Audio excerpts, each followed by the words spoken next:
aussi une affaire extraordinaire à cause de tous les spectacles. Bonjour, bonjour, comment vous allez ce matin? J'étais assis au fond de la salle. Aujourd'hui, là, connaissez-vous la Côte d'Ivoire? Où la porte s'est ouverte. C'est pas de ça que je viens vous parler. Le tribunal était rempli de choses. Voyez-vous, Et il les connaissait.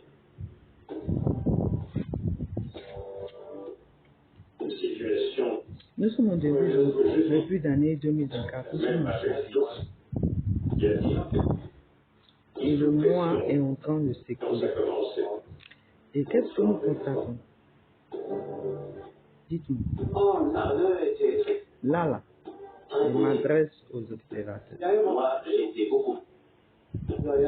de l'environnement sociopolitique et démographique de la Côte d'Ivoire, précisément ici dans le Grand Abidjan, où je me trouve, par la grâce de Dieu, mais aussi de la manière dont actuellement il y a certaines choses qui sont beaucoup mises. Vous savez de quoi je parle? Au lieu de chercher à faire paraître uniquement que la bonne forme de la nomenclature démocratique de la Côte d'Ivoire, ici, dans le Grand Abidjan, où je me trouve précisément, je ne suis pas à l'extérieur, je suis ici à l'intérieur. Il y a une mise en place. Cette mise en place se voit, ça se voit. Cette mise en place.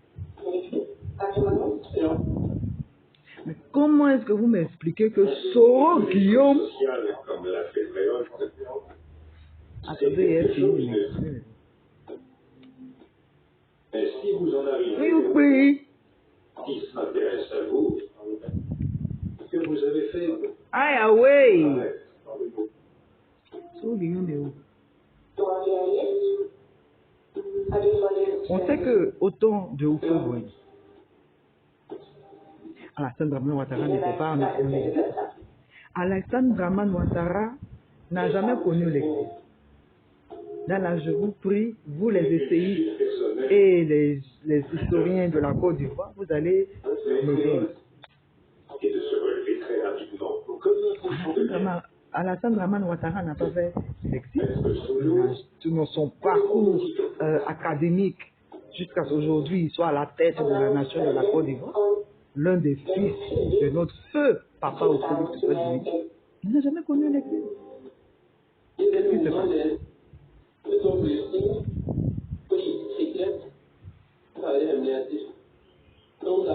Vous nous parlez de... Non. Là, on a nommé Tidjane au PDCI. Alors que la période quand même était assez flexible. Pourquoi elle était flexible? Premier point, la mort de ce lycée. Et jusqu'à présent, nous n'avons pas encore enduré. Deux, l'affrontement entre les fils et les sages du PDCI, ça n'a pas été facile. Seul Tidjane pourra nous témoigner de ça. Personne d'autre. Mais dites-moi un peu, dites-moi. Soro Guillaume. Moi je vous ai dit, Daniel Ben-Conti, nos prédécesseurs, même plus que ça, nos précurseurs de la voie diplomatique. Tous les fils sont là. Ah non, maman, il était au FMI. VD était où? VD était auprès de papa. Que des secrets militaires. La police et les procureurs ont condamné quelqu'un sur la base. On sait même qu'aujourd'hui, si Gueye était vivant, il serait au village. Dans sa maison. Même si Grand Abidjan, lui, ça l'était. Des secrets militaires de nuire à la sécurité nationale de la Nord. Papa Gbagbo, il était où? S'il n'est pas dans Grand Abidjan, on va le trouver là, Gagnon. S'il n'y a pas Gagnon. Donc, c'est pour vous dire que pour nous, réellement, l'exemple de nos précurseurs, de la voix de la francophone, mes respects au président Macron, de sa discipline et de ce qu'il a exercé jusqu'aujourd'hui à ce que la démocratie soit en Côte d'Ivoire, pays de paix, pays de grâce. Je m'en arrête là.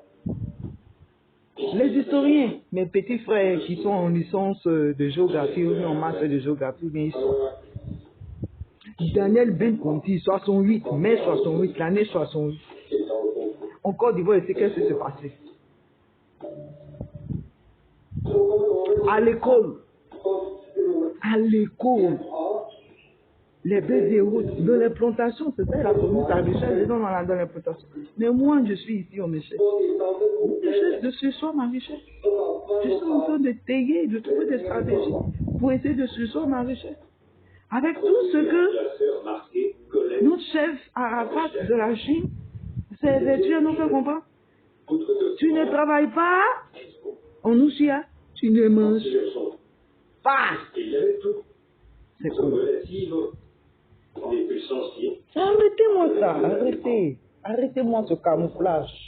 Arrêtez-moi ce camouflage. PT qui est là, qui était là, il n'a pas connu l'exil. Voilà comment on dit on prépare un fils pour la nation. Papa de Gogo, il a pris le pouvoir, mais on sait tous que tout ça, ce sont des préparations à la présidentielle. Nous sommes en J-3 pratiquement de la présidentielle. On ne pas dire J-1, c'est pas 2025. C'est-à-dire ce que je viens de dire, bien m'était. Allez demander à un historien de ton quartier, ceux qui sont en licence, un université, même doctorat en histoire, lui, il va bien te décortiquer, il va bien t'épaporiser dans le moins détail toutes les mutations socio-démographiques, économiques de la Côte d'Ivoire qui s'est représentée durant ces 10 dernières années. Même quand on parle de 10 dernières années, ça suppose qu'on revient au gouvernement de Papa Agbo. Avant qu'on parle du bunker. Blé Goudé.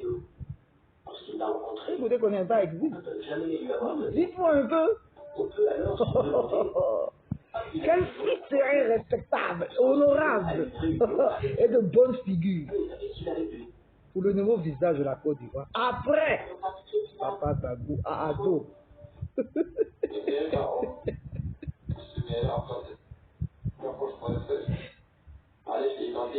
Ceux qui suivent la charité vont comprendre de quoi je parle. Mais pour toi et moi, la présentation, ce qu'on doit faire, pour essayer de suivre la propulsant les notes prises par Tréol, ce qu'on appelle la défense.